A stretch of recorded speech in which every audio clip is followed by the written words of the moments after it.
Okay, so right here. So how involved were you, Ryan, in the ORC announcement? I'm going to bring this up over here put it up on screen. But how involved were you in this? I think it is going to come as no surprise to anybody who is listening to us speak that the publishing community is a very tight-knit and close community of friends. We have been in business with each other in some cases for decades, in other cases for 6 months, but we are friends with each other more than we are competitors. It is one of the most unique parts about this industry. It is unlike any other business I have ever been in my life. We are friends first and competitors second. And as friends, the friends have reacted by drawing together and trying to find a way through the problems created by Wizards of the Coast's incorrect assumptions that they can deauthorize or otherwise do away with the open gaming license. So there has been an effort to organize a plan about what to do next on the part of the publishers. And that plan, that organization has been ongoing for some time. I was asked if I would agree to have my name associated with that press release in the way that it was associated. And I said, yes. I'm not a part of that system. I don't work for Paizo.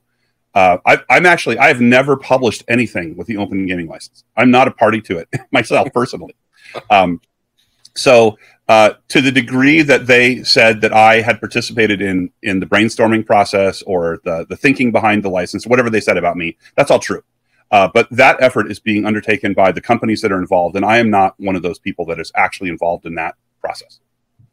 Okay.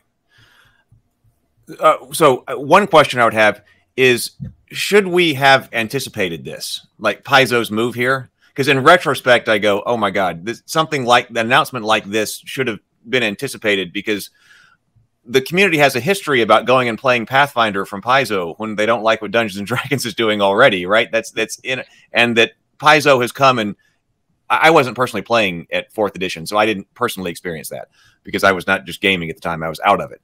But the community has that experience, and Paizo has come and rescued the community once before in our, in a manner of speaking. Should we have anticipated that they come and try to do that again? Because it seems like a brilliant business move. I mean, this is a brilliant business move. Well, yes, the biggest people in the room, you've got to, with great power comes great responsibility. And to that certain extent, I'm glad that they decided to put their weight behind solutions, right? Trying to find ways forward. People have said that they want to be a fly in the room in WotC, and I would also love to be a fly in the room in WotC and figure out what's going on. But also, I would have loved to have been a fly on the wall at Paizo, and maybe they're going, oh my God, WotC's about to do it again. Like WotC's doing it again, and here we go. Here's our opportunity to come back and take this from them. We should study, I think, Paizo as far as business strategy goes, and what they are doing. Okay, let's look at this, and like we did, chime in when you have a comment. Like, we don't want to go on here, but this is what they said. If you're not familiar with what they said, and then Ryan, questions, whatever, or let's just chime in. So this was yesterday. For the last several weeks, as news of Wizards of the Coast's new version of the open gaming license began circulating among publishers and on social media, gamers across the world have been asking what Paizo plans to do in light of Wizards' intention to deauthorize the existing OGL 1.0A. We have been waiting for further information, hoping that Wizards of the Coast Hasbro would realize that for more than 20 years, the OGL has been a mutually beneficial license, which should not and cannot be revoked. They have the right language. Yes. Which is why I've been supporting them. Yes. Since this came out. That is exactly the language that the community wants and needs to hear. With so many different people, you go, what's the kind of statement should they make? That is the statement you have to make. Yeah, that's right. Mm-hmm. Yeah, it's not that complicated. It is not that complicated. Yeah. That's it. That's it. And Paizo made it. And that's why the community is rallied. We believe that any interpretation that the OGL 1.0 or 1.0A were intended to be revocable or able to be deauthorized is incorrect and with good reason. And that's the conclusion that we came to in an educated opinion after hearing you, Ryan, and then going through the Tarantino dissertation and all of that. But also they say with good reason because we were there. That's right. So they all were. That's right. Oh, I love watching my team. Which is fantastic. Field of battle. They're such good people. Yeah. By the way, we now have a record-breaking live stream as far as viewership. Thank you, everybody who is watching. We've got 258 people viewing. So thank you. This is a record. 259. This is a record for the channel. Thank you so much for being here. We are going to take some Q&A from the chat in a bit. So hang with us if you have questions that you want to ask. But also, please do hit the like button and share this out. It would be great to have more of the community here for this discussion. But thank you all for being here. This is a record-breaking live stream. Thank you so much. Okay, so Paizo owner Lisa Stevens and Paizo president Jim Butler were leaders on the Dungeons & Dragons team at Wizards at the time. Brian Lewis, that's the lawyer we were talking about earlier. Yes. Co-founder of Azora Law, the intellectual property law firm that Paizo uses, was the attorney at Wizards who came up with the legal framework for the OGL itself. Paizo has also worked very closely on an OGL-related issues with Ryan Dancey, who was here with us, the visionary who conceived the OGL in the first place. That is all. It was except for the visionary part. Yeah, and I should probably say for the record that Brian Lewis is my attorney too. His law firm is the attorney of record for All Direct Entertainment Group. Okay. And like I said, we have throughout all of this, we have realized like how much we knew the OGL. We didn't know the name Ryan Dancey, but all of a sudden the terminology of the name of the OGL exploded. Everybody knows the OGL, but now everybody also knows Ryan Dancey, who gives it to us. I was almost out, and they're pulling me back because we've known Ryan Dancey for years. Those of us who have been following the OGL and dreamed of building our own game materials, we're like going, "Yes, this is awesome. He rocks." Yeah, but it's going to be here shortly that like Ryan Dancey is your name is mentioned in the same breath as Gary Gygax. If this goes on, that's nonsense. The only thing that Gary Gygax and I have in common is that I was on a stage with him once. Paizo does not believe. So this is the verbiage that we all want. Paizo does not believe that the OGL 1.0A can be deauthorized ever. Yep. Plain and simple. And then everybody loved this. Exactly. While we are prepared to argue that point in a court of law, if need be, that they're the ones who are going to bat for all of us. Yeah. And that means a lot to me, to all kinds of publishers. I mean, that means a lot because that wouldn't only be defending them. It would be defending them and what they're doing with the, what they've done with the OGL, but it would be defending all of us. Yeah, that's right. We don't want to have to do that. And we know that many of our fellow publishers are not in a position to do so. And we're not. So we have no interest whatsoever in OGL's and Wizards' new OGL. Instead, we have a plan that we believe will irrevocably and unquestionably keep alive the spirit of the open gaming license. And we were just talking about the spirit of the community that's been generated in the past 22 years. Is what this is about in so much degree and to such a large degree. This is the way we have been operating. It's right. And now somebody's trying to change that in a big way, in a wrong way.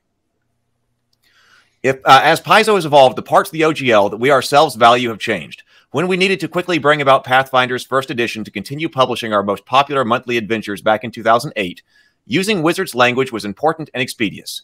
But in our non-RPG products, including our Pathfinder Tales novel, Pathfinder Adventure card game, and others, we shifted our focus away from D&D tropes to lean harder into ideas from our own writers. By the time we went to work on Pathfinder 2nd Edition, Wizards of the Coast's open game content was significantly less important to us, and so our designers and developers wrote the new edition without using Wizards' copyrighted expressions of any game mechanics. While we still published it under the OGL, the reason was no longer to allow Paizo to use Wizards expressions, but to allow other companies to use our expressions. What about that? Okay, let's talk about that because it's interesting and it bears on the question of copyright law. So what they're saying there is that the value that they derived from the system reference document, which was licensed to them using the open gaming license, is that they didn't have to write the words about how things worked in the game system. They could take the exact words that Wizards of the Coast used in the system reference document and use those words in their own products without any fear of litigation. That is part of what the open gaming license is designed to do. It is actually the only really true copyright that exists in game publishing. You can copyright the actual expression of the game rules themselves. You can't copyright the idea of roll a 20-sided dice, add some modifiers, and compare it to a target number. That's not copyrightable. But I could write a paragraph to describe how to do that, and the actual paragraph itself can be copyrighted. So Wizards licensed an amazing amount of words that you could use exactly as written if you wanted to. And Paizo did use a lot of those words in the first edition of Pathfinder when they published it. When they did Pathfinder second edition, they didn't use any of the text that Wizards of the Coast had provided as a part of the system reference documents that they licensed with the Open Gaming License. They are using the same ideas with all new words. Herein, essentially, is the point of the Open Gaming License. Is that legal?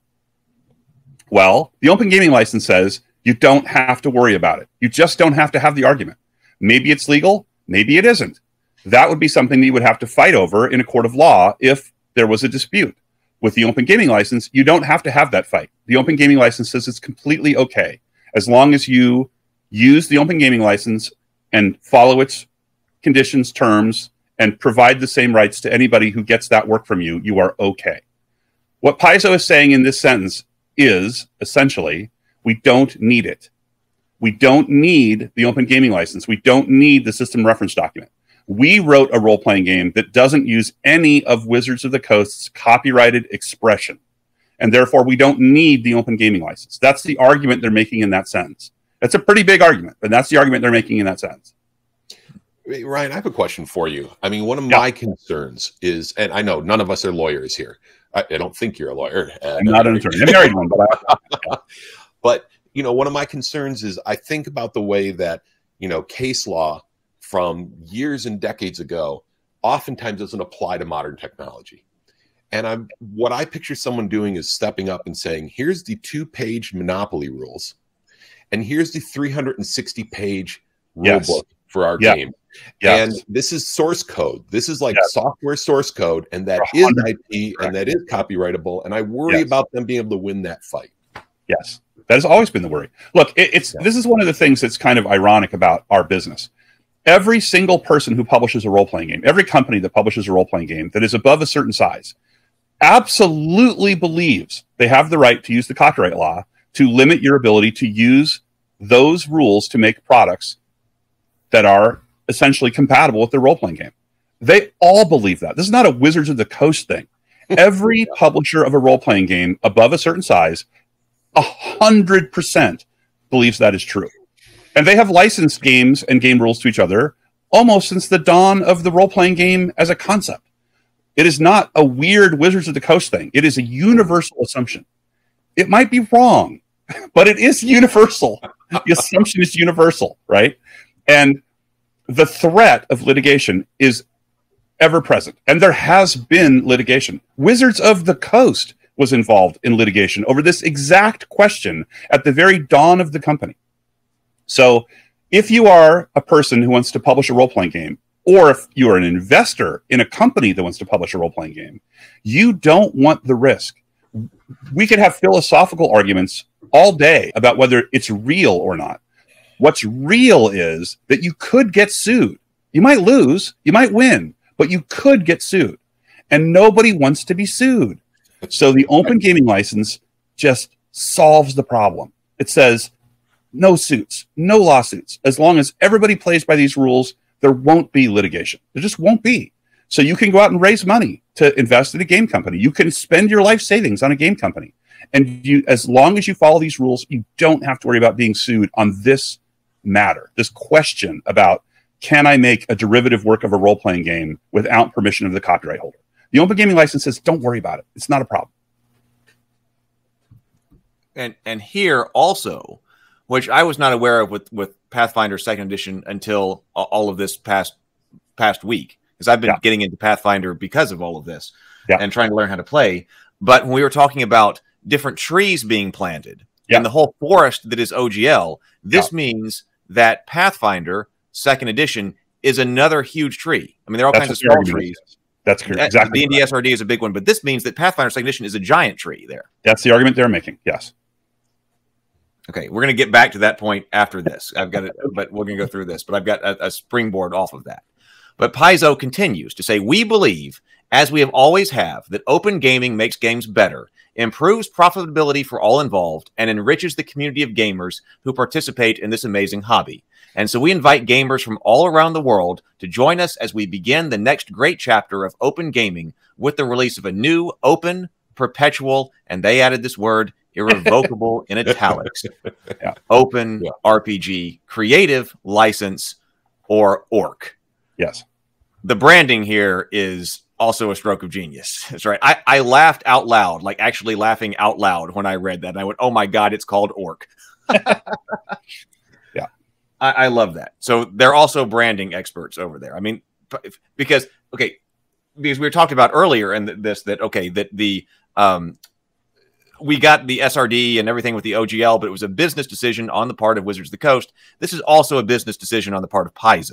We don't want to, we want to talk about that in both cases, but in this case, it also seems to be another brilliant business decision to come out and get everybody flooding to Pathfinder. And all the memes all the memes about ORC and all of that. I mean, it's just been all over the place. And I'm sure there are going to be business articles written about in business school about this and how you get people to virally, generate ORC memes and all of that. I mean, it just seems brilliant. The new open RPG creative license we built system agnostic for independent game publishers under the legal guidance of Azora Law, an intellectual property law firm that represents Paizo and several other game publishers. Okay, I want to talk about that. Because actually, Mark, you had brought up in a text message to me about the difference between a system and the license. And this one does seem... We should talk about that difference right here, because it says the new open RPG creative license will be built system agnostic. But that is the same way with the OGL. The OGL is also system agnostic. Yeah, that's right. Because it can be applied to any system. But I guess that is telling people who maybe are not quite as well versed in this, that this is not specifically something to license the Pathfinder system. Yes. It can license any system. I'm sure that's some people mix that up, right? I don't want to speak. I don't want to put words in their mouth, but I'm sure that's why they did that. Yeah. Even though, we don't want to. Those are two separate things. Originally the OGL and the SRD worked in tandem. The license is separate from the object that it's licensing. Yeah. Okay. So Paizo, again, coming out being the hero in the tabletop gaming community, says that they pay for this legal work to get all of this done. And then we invite game publishers worldwide to join us in support of the system agnostic license that allows all games to provide their own unique open rules reference document that open up their individual game systems to the world. To join this effort and provide feedback on the drafts of this license, please sign up using this form, which I did. So on this channel, as I get stuff, Mark did. So we will be following that. Yeah. In a certain way, this is if you've lost faith. You can do this if you've lost faith. Yes. The OGL may be completely bulletproof, and we believe it is. But if you have lost faith in it, here is an alternative. I don't know that I've lost faith in the OGL. I've lost faith in Wizards of the Coast and Hasbro's willingness to respect it, right? I haven't lost faith in it. The OGL itself is awesome. I mean, if I didn't have faith in it, I wouldn't have published my books under it. But, I've lost faith in Wizard and Hasbro's willingness to stick to their promises at this point. Well, that's an important distinction to make as well. Loss of faith in the OGL itself is different from loss of faith in Wizards of the Coast or Hasbro. Yeah. And I know that there has been a lot of faith lost in Wizards of the Coast. Well, and I should say, I don't know who's involved in this. So I don't know that I've lost faith in Wizards. I've lost faith in whoever the person is who's in charge of making these decisions. And at this point, for me, it's Hasbro level as a creator.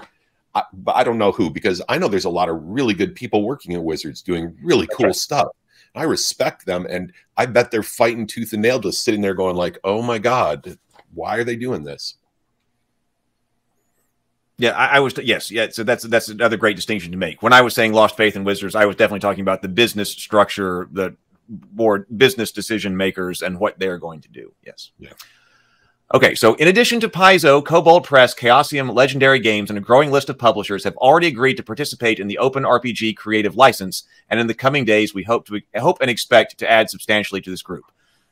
It seems like behind the scenes, what Ryan was talking about, so many people are friends, they know each other, much more friends than competitors. This network of communication was probably already there, and with the speed at which communication is today, I was talking about that 24, 48 hours in. I was like, the amount of organization that has taken place over the weekend since the, after the original leak was incredible. So it seems like everybody pulled together. The ORC. Okay, the ORC. Now, this is also a distinguishing feature that this does distinguish what they're doing from what Wizards of the Coast has been doing, or with the OGL. So it says the ORC will not be owned by Paizo, nor will it be owned by any company who makes money publishing RPGs. Was that, Ryan, a flaw in the original OGL? Because that was copyrighted by Wizards. In my opinion, no. I don't think it matters in the slightest. Okay. But this probably does give people more faith. I mean, they're beginning from a position of saying that if you've lost confidence in this other system, we want you to build new confidence in a new system, and they probably have brainstormed a list of things that would help build that confidence.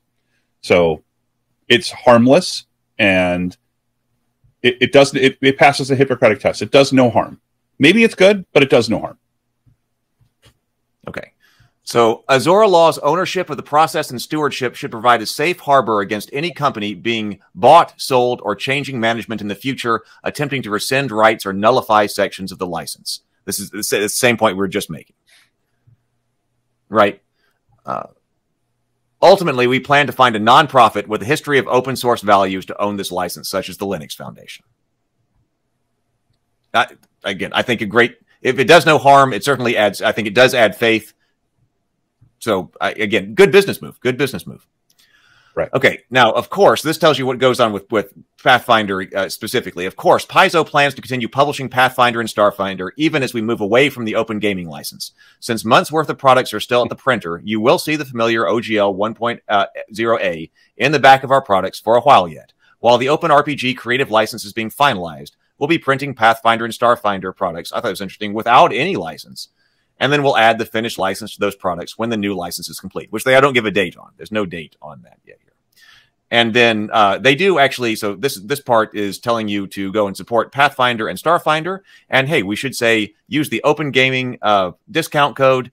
And I didn't clue in on this until I was listening to the other stream, the Roll for Combat stream today. But 25% is exactly what the royalty that Wizards of the Coast is trying to take from you. And that's what they're giving you with that. So again, another stroke of business marketing genius.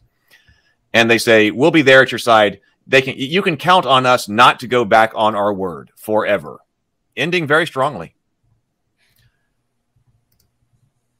So that was where we ended yesterday night. And I had a party here on the stream. we had the Paizo party here on the stream yesterday. So my question then was, okay, is the orc kind of a natural evolution? I mean, you may have answered some of this, but when I was looking at that, I was going, so is the orc, as they're envisioning it, a sort of a natural evolution of the OGL?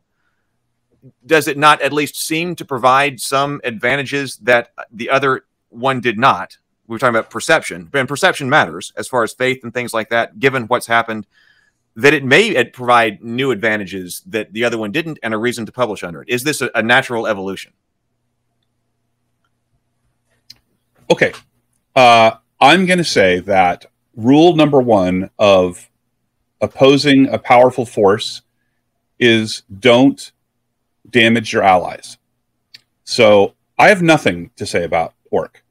My goal is to get Hasbro and Wizards of the Coast to publicly say that the Open Gaming License is not deauthorized and cannot be revoked. After that happens, I will have lots to say about what comes next.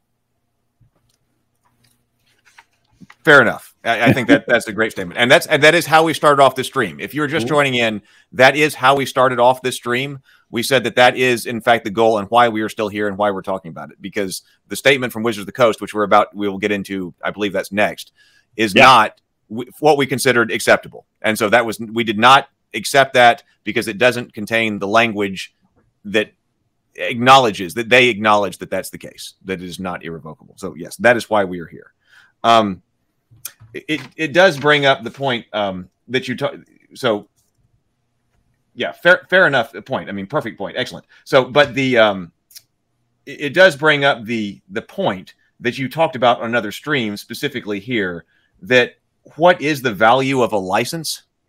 How do you know if you've got a good one or a bad? Well, you can have a fantastic license and you go, man, this license is just incredible. But the license and what it's licensing are two different things. And so the important way to assess the value of the license is in, okay, what type of rights or whatever is this license granting, but then what kind of property or object is it granting a license to? So the OGL or the ORC by itself may be a great license. Man, this is a great license. But what it applies to is what gives it value. What gave the OGL value in the beginning was that it was connected to the DnD SRD. The ORC would not be connected to that, but they are saying that it could be connected to what would become the equivalent of a Pathfinder SRD.